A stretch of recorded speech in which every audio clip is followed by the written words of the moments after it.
Si ce soir tu vas mal et que tu cherches du réconfort, si tu attends que quelqu'un vienne apaiser ta peine, alors pose-toi au calme et écoute ce petit murmure. Avoir besoin de se faire consoler, c'est naturel. Après un choc, une rupture ou une épreuve, notre premier réflexe est souvent de rechercher une présence douce. Une épaule pour se reposer, une oreille attentive ou des mots réconfortants. Et c'est une étape importante parce que dans ce genre de moment, notre cerveau est en alerte. Ta petite amygdale cérébrale, qui est comme une alarme interne, déclenche une tempête émotionnelle, ce qui explique que tu te retrouves envahi par la tristesse, par la peur et parfois même par un sentiment d'impuissance. Et avoir quelqu'un qui t'entoure, c'est un peu comme recevoir une couverture chaude en plein froid. Ça calme ton système nerveux et ça ralentit ton rythme cardiaque. Et ce relâchement est nécessaire parce qu'il te permet de digérer le choc, d'accueillir et de vivre tes émotions plutôt que de les enfouir à l'intérieur. Mais tu sais quoi? Il faut savoir qu'arrivé un moment, cette consolation a rempli son rôle. Elle t'a permis de reprendre ton souffle et de déposer un petit peu de ce que tu portais sur tes épaules. Mais après ça, tu as besoin d'une nouvelle étape.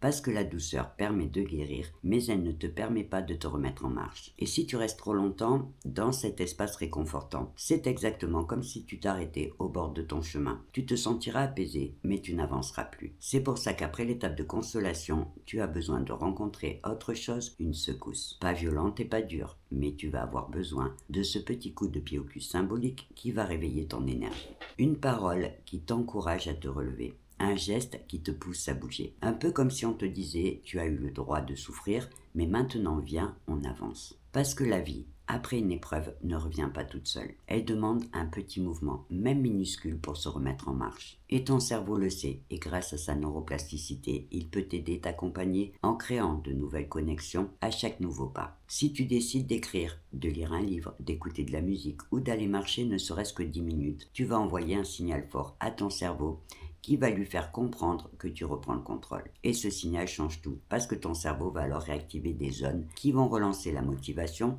et la production de dopamine, ce neurotransmetteur qui nourrit l'envie et l'élan. La consolation, c'est l'étape de la digestion et la secousse, c'est l'étape du redémarrage. Et les deux sont nécessaires, l'une sans l'autre ne suffit pas. Tu as le droit d'avoir besoin de tendresse pour panser tes blessures, mais tu vas ensuite avoir besoin de fermeté pour te remettre en route. En réalité, c'est l'enchaînement de ces deux étapes qui va te permettre de traverser et de surmonter ton épreuve. Et parfois, cette secousse viendra de l'extérieur, un proche, un ami ou une personne qui osera te dire ce que tu n'as pas envie d'entendre. Mais d'autres fois, il faudra peut-être que ça vienne de toi, parce que tu peux aussi apprendre à être celle ou celui qui se prend par la main et qui se dit « Allez stop, maintenant on y va ». Et tu verras alors que tu n'avais jamais perdu ta force. Elle attendait simplement que tu la réveilles. Alors maintenant, ferme les yeux, détends-toi. Écoute ce petit murmure qui te rappelle que la consolation est une étape précieuse, mais que ce n'est qu'un début. Qu'après les larmes et la douceur, tu vas avoir besoin de cette petite secousse, celle qui va rallumer ton courage, te remettre en marche et te redonner la force d'avancer. Et sur ce, belle nuit à toi.